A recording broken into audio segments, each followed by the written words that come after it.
Holy smokes, do I have a good book to review for you today. The Japanese-Speaking Curtain Maker by Spencer Conway. I loved it. I hope you do too. Stay tuned for the 5 reasons why I love this book.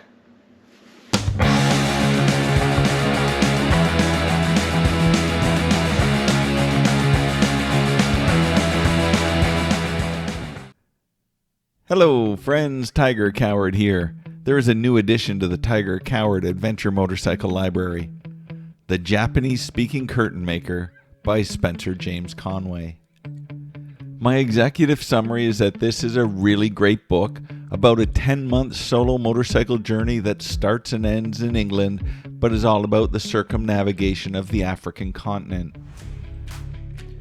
The journey itself takes place on a motorcycle, but there is very little time dedicated to the bike itself. The book is focused on the beauty of the journey and the relationships with the beautiful people along the way. It is difficult to describe how great this story is. It begins, as many motorcycle travel books do, with journal entries as the author leaves Europe and enters Africa.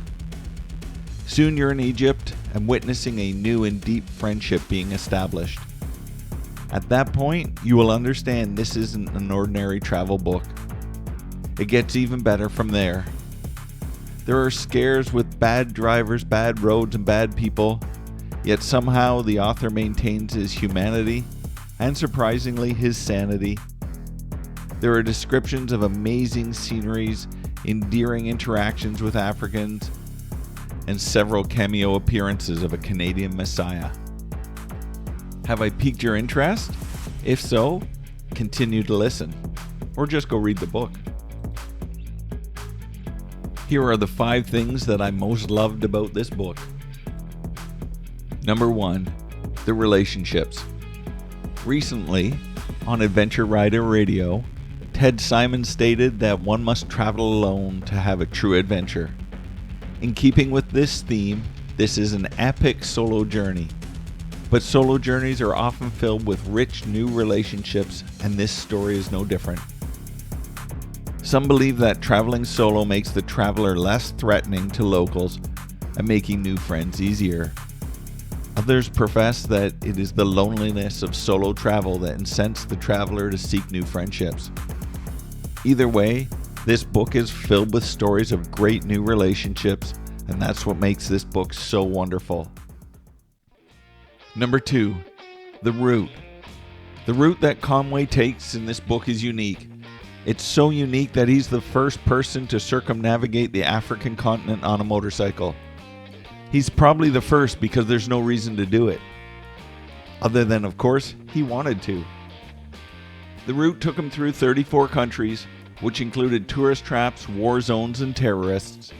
All the things that we know from the daily news. It also took him through lightly visited natural wonders, nature reserves, and villages of great human spirit. The things that the daily news just doesn't report. The 34 countries in Africa contain thousands of cultures and languages. The sampling of those are the real reasons why he took this route. Proof of this is in the Mark Twain quote that Conway gives us. Travel is fatal to prejudice, bigotry, and narrow-mindedness. Conway demonstrates that sentiment in this book. Reading about this journey had a similar impact on me. I hope that you will be moved in the same way. Number 3, the humor. Spencer Conway is funny. His self-deprecating humor is charming and had me laughing out loud more than once. At tense situations in the book, Conway delivers brilliant responses to corrupt officials, gangsters, and very rude people. He was very James Bond-like. Then he follows up with, "I didn't really say that," and gives us his true lame response. Haven't we all been there, coming up with a brilliant retort days later? This approach to storytelling makes the tale and the author much more relatable. Number 4, the Canadian Messiah. The core focus of this book is not the journey. It's about making friends. One particular friend reappears throughout the journey, and he happens to have a striking resemblance to the Western depiction of Jesus. Conway feels guilty about thinking that, but is vindicated at one village in eastern Africa. On arrival in the village, children ran up to Conway and shouted that Jesus was looking for him. So it wasn't just him. Carl, the Canadian, is more than a friend. He soon becomes a savior. Now, I'm not laying this on too thick. It really happens. In the acknowledgments at the end of the book, Conway wrote, "A heartfelt feeling for Carl Roche, who rescued me in a time of danger. Thank you, Canadian." You'll have to read the book to fully comprehend this spectacular character. Number 5. The book name. You will find the meaning of the book name in the last few pages of the book. The name is unique and quirky like the author. I love the name because it represents two key issues. The first is the impact that travel has on the traveler. In this case, Conway has returned a changed human being. He realized that he couldn't return to his old life.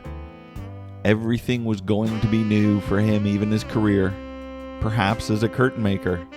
This is a positive result. The second is the quote that not all classrooms have four walls. This is an anonymous quote, although I give credit to Sam Manicom.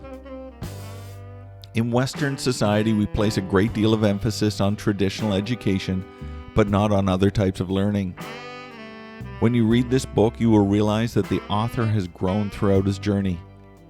His experience in dealing with difficult situations and difficult people has grown in a way that cannot be taught in a classroom. His tolerance of others and their culture is cultivated through a crash course, not a motorcycle reference, in direct interaction with literally hundreds of differing cultures all in 1 year. Most importantly, his humanity is almost incomprehensible for those of us who haven't traversed the societies the way that Conway has. None of this fits on a resume or will be recognized by the workers at the local employment office. It would likely be wasted in making curtains, the only job available when he returned to Britain. This is a loss. In conclusion, I love this book, and I can't imagine who wouldn't. Everybody should have a copy. Go forth with an open mind, and most importantly, an open heart. And remember, self-care is not selfish. Thank you for staying all the way to the end of this review of the Japanese-speaking curtain maker. I hope you enjoyed it. Do me a favor and hit the like button and subscribe. It'd be great if you could leave me a comment and share this with your friends. Good night from the center of the universe. I love you all.